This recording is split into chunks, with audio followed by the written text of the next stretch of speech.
이스라엘은 하나님께서 주셔서 차지하게 하신 땅에서 평생에 지켜 행할 규례와 법도가 있었죠.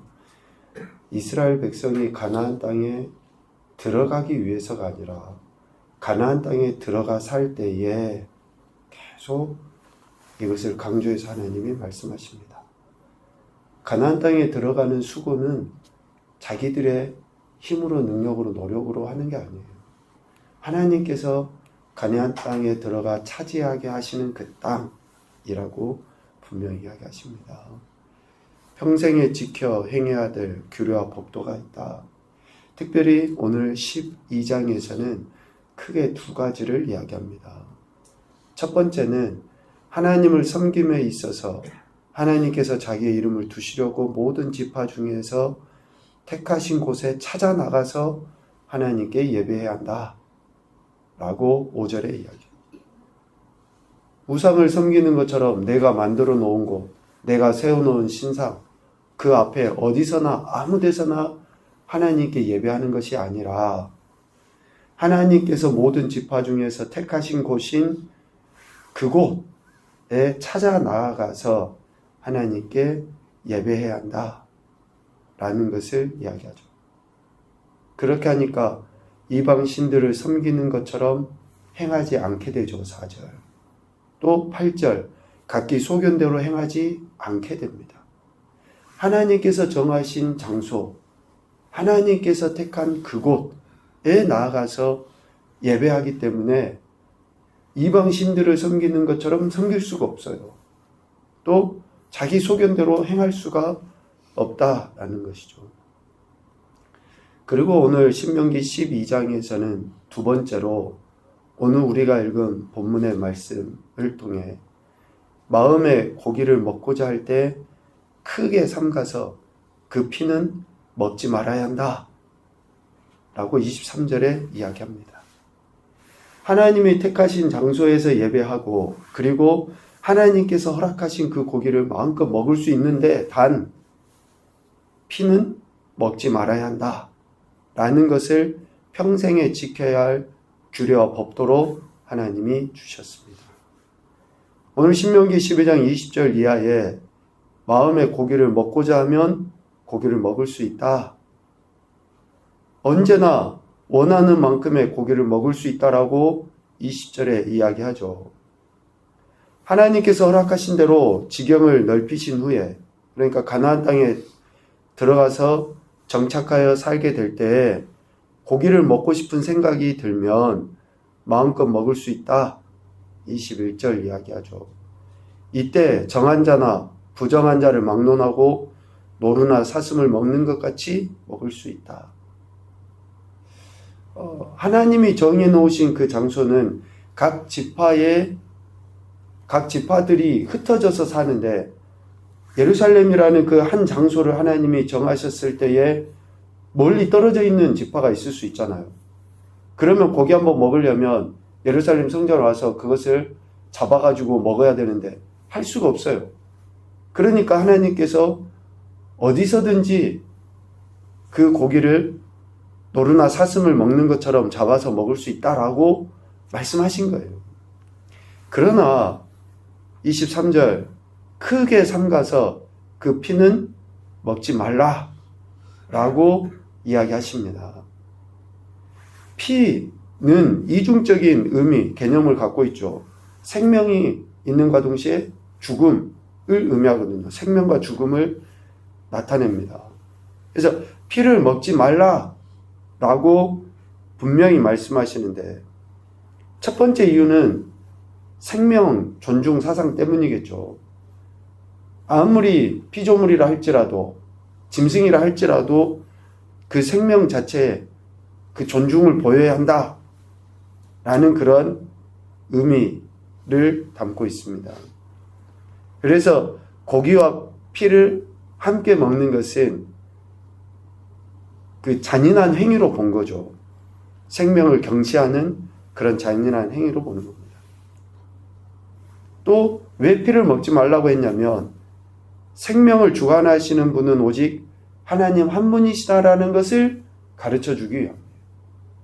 모든 생명은 하나님의 손에 달려 있다 라는 거예요. 아무리 인간이 먹을 수 있는 짐승이라 할지라도, 하찮은 미물이라 할지라도 그 생명의 주관자는 하나님이시다. 우리 인간이 마음대로 좌지우지해서는 안 된다 라는 거예요. 동물 학대 그런 뉴스들이 심심찮게 나오죠.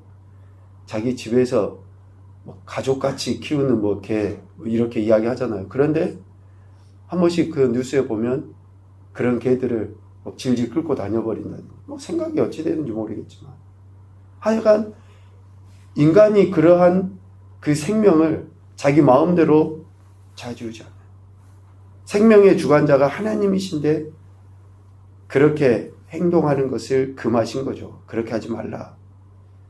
그러니까 이것을 보면 우리가 피를 같이 먹었다, 또 생명을 경시했다 라고 하는 것은 결국은 뭐에 도전하는 거예요? 하나님의 주권에 도전하는 거예요. 생명의 주관자이신 하나님의 주권에 도전하는 것이기 때문에 그렇게 하지 말아라. 하나님의 주권을 모독하는 행위를 하지 말아라 라고 경계하시는 거죠. 또 저 영적인 의미로 보면 예수 그리스도의 피를 상징하기 때문이 아닌가 그런 생각을 해보게 됩니다. 피는 생명이라고 했잖아요. 모든 인생을 구원하시는 그 생명의 피, 그래서 그 피를 우리 마음대로 하지 못하도록, 취하지 못하도록 명령하신 게 아닌가라는 그런 영적인 의미를 생각을 해봅니다. 이방의 우상들을 숭배하는 자들은 그래서 그 피를 함부로 했잖아요. 짐승을 잡아서 특별히 자기에게 바른다든지 또 마신다든지 이런 행동들을 통해서 자기들의 그 강인함을 드러내 보이지 않습니까? 그 잔인함 속에 강인함을 드러내 보이거든요. 하나님은 그래서 이스라엘 백성들에게 고기는 마음대로 먹지만 그 피는 삼가해라 라고 분명하게 이야기합니다. 그래서 16절에도 그렇고 24절에도 그렇고 그것을 피를 먹지 말고 물같이 땅에 쏟으라 라고 반복적으로 강력하게 명령하고 계신 겁니다. 이 명령에 순종할 때에 하나님께서 이스라엘 백성을 어떻게 여기십니까? 28절에 보면 25절에 보면 하나님은 그것을 의롭게 여기셔요. 피를 먹지 아니하는 그 행동을 의롭게 여기셔서 너와 내 후손이 복을 누리게 된다 라고 이야기하시고, 또 28절에 보면 하나님은 그러한 행동을 선과 의를 행하는 것으로 여겨주셔요. 선과 의를 행하는 것으로.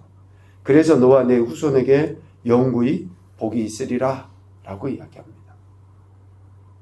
하나님께서 하신 그 명령에 대한 순종이겠지만 오늘 본문에서 피를 먹지 말라라고 하신 그 말씀을 행하는 것에 대해 의롭게 여기시고 선과 의를 행하는 것으로 여겨주셔요. 그래서 너와 내 후손이 복을 누리고 영구히 복을 얻게 된다라고 말씀하고 계시는 것입니다. 이스라엘 백성에게 하나님이 허용하시죠. 그러나 그 허용하심에는 하나님의 규제, 또 우리 인간이 지켜야 될 선을 하나님은 분명하게 말씀하십니다. 그래서 하나님은 하나님의 말씀대로 섬겨야 돼요. 우리가 하고 싶은 대로 편리한 방법대로 쉬운 생각대로 해서는 안 됩니다. 29절 하나님께서 들어가서 쫓아낼 그 민족들을 이스라엘 앞에서 멸절하시고 그 땅을 차지하여 거기에 거주하게 하실 때에 하나님을 그렇게 섬겨야 되는 거죠. 이렇게 30절 멸망하게 한 그들의 자취를 밟지 말고 그들의 신을 탐구하지 말아야 한다. 여기서 탐구하다 라는 것은 뭐 연구하다, 공부하다 뭐 그런 의미가 아닙니다. 밟다, 따르다, 또 예배하다 그런 의미가 있어요. 그러니까 가나안 족속들이 섬겼던 그 신들을 따라서 섬겨가는 것을 하지 말아라 라고 분명하게 이야기합니다.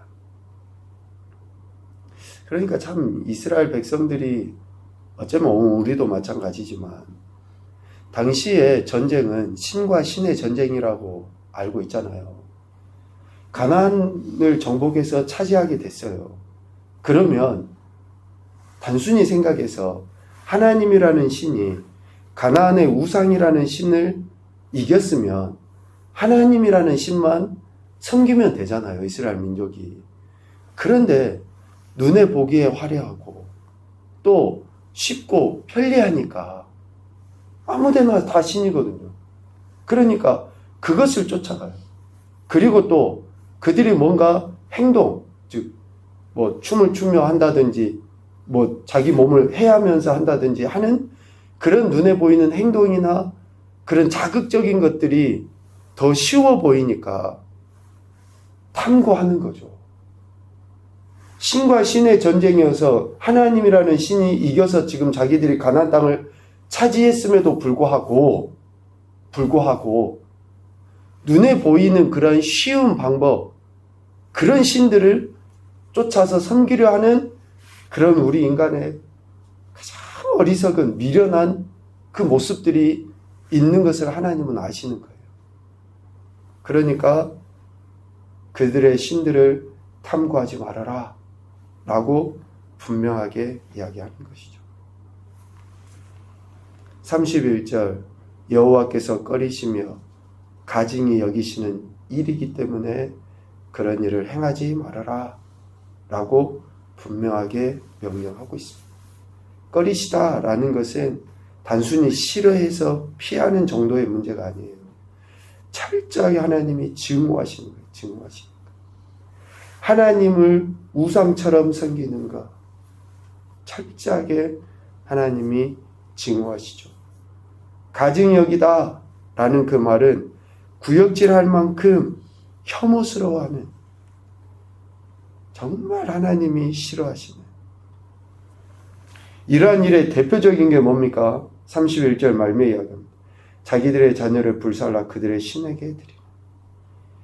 도저히 있을 수 없는 그 일을 행하면서 섬긴다, 예배한다 라고 하는 그러한 행태들, 이런 일은 보지도 말고 행하지도 말라라고 하나님께서 강력하게 경고하고 있습니다. 이러한 이야기는 광야의 여정 속에서 행할까 봐가 아니에요. 정복해서 살 가나안 땅에 들어가서 그렇게 살까 봐 하나님이 다시금 경고의 메시지로 주고 계시는 거죠. 첫 번째 교훈입니다. 하나님의 모든 명령을 지켜 행하고 가감하지 말아야 한다. 32절에 이야기합니다. 하나님의 이런 명령에 대해서 지켜 행하고 가감하지 말아야 됩니다. 두 번째, 생명의 주관자는 오직 하나님이시고 모든 생명은 하나님 손에 달려있다. 우리 함부로 대해야 될 생명은 없습니다. 모든 생명이 다 소중하고 그 존재 자체로 가치가 있는 거죠. 세 번째, 하나님을 경외하고 존중한다는 것이 삶의 현장에서 구체적으로 드러나야 한다. 하나님이 꺼리시는 것, 하나님이 가증히 여기시는 것 멀리 해야죠.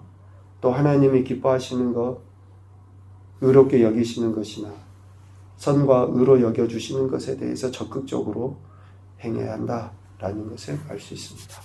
오늘도 저와 여러분에게 생명 주신 하나님 앞에 먼저는 감사와 찬양과 영광 올려드리시고, 다음으로는 우리 생명만큼 이 땅의 모든 생명이 소중함을 알고 그들의 영혼을 위해서 기도하시고 또 그들에게 주님의 사랑을 증거하며 나타내 보이는 오늘 한날의 삶이 되시기를 주님의 이름으로 축복합니다. 아멘.